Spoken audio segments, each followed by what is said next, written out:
بے شک جی قبلہ، ایک سوال اس میں سے یہ کرنا چاہوں گا، جو خود تقویٰ ہے، خود تقویٰ کے بارے میں، تقویٰ سے جو ہے وہ کیا مراد ہے اور اس کی کس طریقے سے آمادگی اور تیاری کی جا سکتی ہے، اس پر بھی اگر ایک وضاحت ہو جائے۔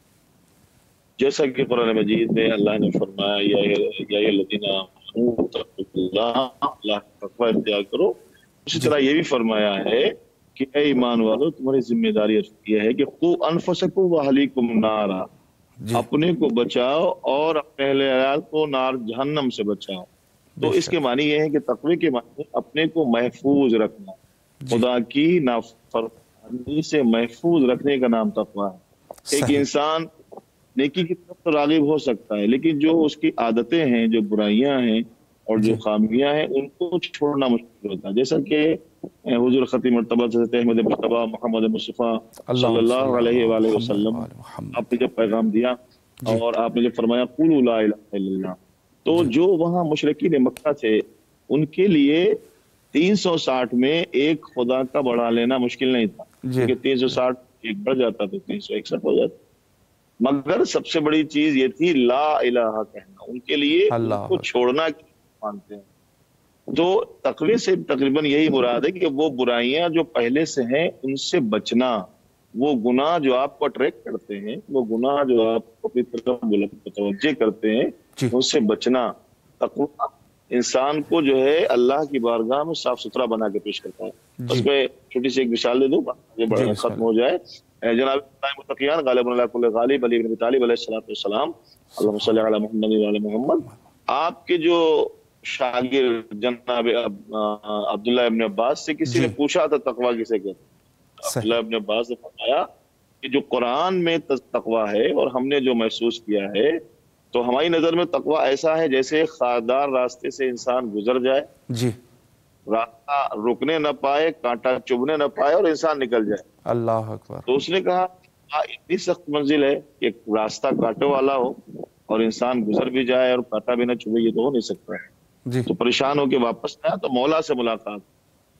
مولا نے پوچھا کیا بات ہے؟ کہ ابن عباس کے پاس گئے تھے، ہم نے پوچھا تقوی کسے کہتے تو انہوں نے یہ تعریف کی ہے۔ امام نے فرمایا کہ یہی تعریف ہے تقوی کی،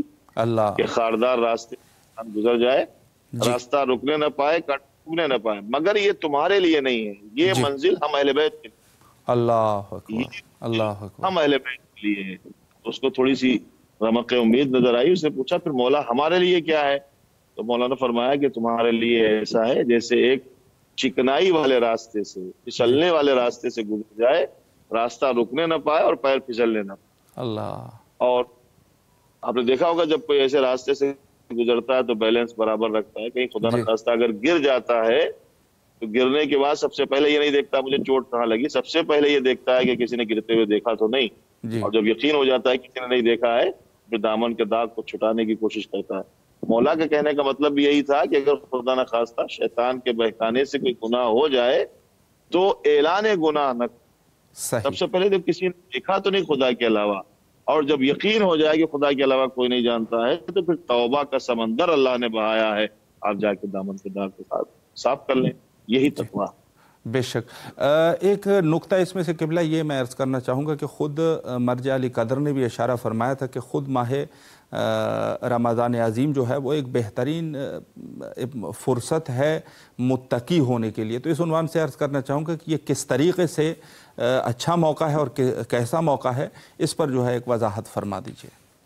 جیسے کہ میں نے ابھی خود عرض کیا کہ تقوی کے معنی اپنے محفوظ رکھنا، بچانا۔ انسان ماہ رمضان المبارک میں جیسا کہ قرآن مجید کی آیت بھی ہے کہ ہم نے روزے اس لیے فرض کیے ہیں تاکہ جو ہے تم متقی ہو جاؤ، شاید لعلکم تتقون قرآن کی آیت آتی ہے۔ تو اپنے کو بچانا یعنی مطلب یہ ہے کہ جب انسان اللہ کی مرضی کے لیے ایک دن بھر وہ چیزیں جو اس کے لیے جائز ہیں، وہ چیزیں جو اس کے لیے اللہ نے حلال کی ہیں، ان سے اپنے کو بچا سکتا ہے، تو پھر 11 مہینے تک اپنے کو حرام سے کیوں نہیں بچا سکتا؟ اللہ یہ جو ماہ رمضان مبارک میں روزہ ایک پریکٹس ہے کہ انسان اپنے نفس کیسے محفوظ رکھ سکتا ہے، کس طرح سے اپنے آپ کو بچا سکتا ہے۔ جیسا کہ ہوتا ہے صبح سے لے کے شام تک انسان بہت ساری ایسی چیزیں کہ جی چاہتا ہے کہ پانی پیے، جی چاہتا ہے کھانا کھائے، موجود ہونے کے باوجود اللہ کی خوشنودی کے لیے اور اس کی بارگاہ میں جو ہے خوشنودی الہی حاصل کرنے کے لیے اور روزہ رکھے ہوئے نہیں کرتا اور نہیں اس کو استعمال کرتا ہے۔ بے شک، اب وہ جبکہ حلال قرآن نے اور نبی نے اور پیغمبر نے اور شریعت نے اس کے لیے حلال کیا ہے، جی تو کہنے کا مطلب یہ ہے کہ جب انسان حلال چیزوں سے بچ سکتا ہے 1 مہینے تک، جی تو باقی 11 مہینے حرام چیزوں سے بچ سکتا ہے۔ تو رمضان المبارک میں تقوی حاصل کرنا آسان اس لحاظ سے ہو سکتا ہے، جی بہترین موقع ہے رمضان المبارک کے انسان اپنے کو متقی بنا سکتا ہے، یعنی پریکٹس کر سکتا ہے حرام سے بچنے کی۔ بے شک بے شک۔ خطاب کے ایک جگہ پہ مرجع علی قدر نے اس عنوان سے بھی گفتگو فرمائی تھی، خود حرمت مومن کے اعتبار سے۔ تو سوال میں اس طریقے سے کرنا چاہوں گا کہ حرمت مومن سے کیا مراد ہے اور ایک سچا مومن کون ہو سکتا ہے، اس پر بھی اگر ایک وضاحت فرما دیجیے۔ دیکھیے حرمت مومن یہ تو حضور خطیب مرتبہ حضرت احمد مجتبیٰ محمد مصطفیٰ صلی اللہ علیہ وسلم نے پہلے ہی فرمایا کہ مسلمان ہونے کے لیے فرمایا تھا، لیس المسلم سلم المسلم بیدہ ولسانہ، جی وہ مسلمان نہیں ہے کہ جس کے ہاتھ اور زبان سے مسلمان سلامت نہ رہے۔ تو حرمت مومن اللہ کے نزدیک، جیسا کہ امام جعفر صادق علیہ السلام کی حدیث آغا نے کوٹ کی تھی کہ امام علیہ السلام کی نظر میں حرمت کعبہ کی طرح صحیح، آپ اللہ اکبر۔ سمجھیے اللہ کی نظر میں مومن کی اتنی اہمیت ہے۔ دیکھیے ایک بہت اہم مسئلہ ہے، اسی طرح میں متوجہ کرتا ہوں۔ جی ایک نماز جماعت ہو رہی ہے، نماز جماعت میں جب بہت سارے لوگ کھڑے ہوئے صفوں میں نماز پڑھ رہے ہیں، امام جماعت نماز پڑھا رہا ہے، جی 100-200 لوگ کھڑے ہوئے نماز پڑھ رہے ہیں اور اللہ کے لیے عبادت ہو رہی ہے۔ رکوع میں جب امام پہنچے تو پیچھے سے ایک مومن نے کہا یا اللہ مثلاً ان اللہ مع الصابرین، یہ کوئی اشارہ دیا کہ ہم بھی شامل ہونا چاہتے جی ہیں۔ اب حکم ہے شرعی کہ آپ رکے رہیے تاکہ وہ شامل ہو جائے۔ پوچھا کہ کتنی دیر رکے رہیں؟ کہا جتنی دیر اس سے پہلے آپ نے ذکر کیا ہے اتنی دیر اور ذکر کریں اس مومن۔ یعنی اللہ کے نظر میں مومن کی اہمیت یہ ہے کہ پوری جماعت کو روکنا کہ ایک انسان وہ بھی آ رہا ہے وہ شامل ہو جائے۔ تو اب اگر انسان کو حرمت مومن کو پامال کرتا ہے، جس طرح سے اللہ نے حرمت مومن کی لحاظ رکھنے پر خوشنودی ظاہر کی ہے اور اپنے رضا ظاہر کی ہے، وہی اس کے لیے عذاب بھی ہے۔ ایک مومن اللہ کی نظر میں بہت اہمیت رکھتا ہے، اور مومن کہتے ہی ہیں کہ جس کا رابطہ کل ایمان سے ہے۔ اور ہم یہ بہت یقین کے ساتھ کہہ سکتے ہیں کہ اگر انسان آپ ایک جگہ پہ موجود ہیں، اگر وضو کرنا چاہتے ہیں، جس نل سے پانی آ رہا ہے وہ نل اگر اصل منبع سے جڑا ہوا نہیں ہے تو اس میں پانی نہیں آئے گا۔ اگر کوئی مومن اپنے کو کہتا ہے اور کل ایمان سے اس کا رابطہ نہیں ہے تو وہ بے شک بے شک کل ایمان سے ہے، جو کل ایمان کا ذکر بھی کرتا ہے، اسے محبت بھی کرتا ہے، اسے معدت بھی رکھتا ہے۔ اور کل ایمان پیغمبر کی حدیث کے مطابق مولا متقیان سبحان اللہ، علی بن طالب۔ بے شک بے شک۔ قبلہ اس چونکہ ہمارے پاس کچھ ٹائم ہے، میں ایک حدیث حضرت آغا نے ایک حدیث کو تلاوت فرمایا تھا کہ مرارت الدنیا حلاوت الآخرہ، یعنی جو کڑواہٹ ہے دنیا کی وہ آخرت کی مٹھاس ہے۔ اس حدیث پر قبلہ آپ کیا شرح فرمائیں گے؟ جی بہت اچھی بات ہے، بہت خوبصورت بات ہے، ساری باتیں خوبصورت ہے۔ یہ بہت اہم چیز ہے۔ مولا متقیان کے قول کے مطابق بھی جیسا کہ آپ نے فرمایا کہ یہاں کی جو زحمتیں ہیں جن کو آپ زحمت سمجھ رہے ہیں، یہ اگر آپ دیکھیں اس نظر سے کہ آخرت کی نظر ہے تو یہ رحمتیں ہیں۔ اور مولا کا وہ قول ہے کہ گناہ کی لذت ختم ہو جاتی ہے مگر زحمت باقی رہتی ہے، اللہ اکبر، اور نیکی کی زحمت ختم ہو جاتی ہے مگر لذت باقی رہتی ہے۔ اگر کوئی کام نیک کام کر رہا ہے تو پھر اچھا کر رہا ہے تو اس کی جو سختیاں ہیں، جس کو ہم کڑواہٹ کہہ لیں، سختیاں ہیں، جھوٹ بولنے کے بچنے کے لیے سچ بولنا ایک کڑوا ہوتا ہے، یا صبح کے وقت نماز کے لیے اٹھنا، یا شب میں نماز شب کے لیے اٹھنا، سردیوں کے وقت نماز صبح پڑھنا، یہ سب بڑی کڑواہٹیں ہیں دنیا کی۔ لیکن جب اس کو آخرت کی نظر سے دیکھا جاتا ہے تو آخرت کی بڑی شیرینی ہے۔ جناب پانچ امام باقر علیہ السلام حدیث بھی ہے، آپ فرماتے ہیں کہ جب انسان قیامت میں اپنی چھوٹی چھوٹی سی امیدوں کو جو پوری نہ ہوئی، جو وہ کڑواہٹ سمجھ رہا تھا دنیا کی،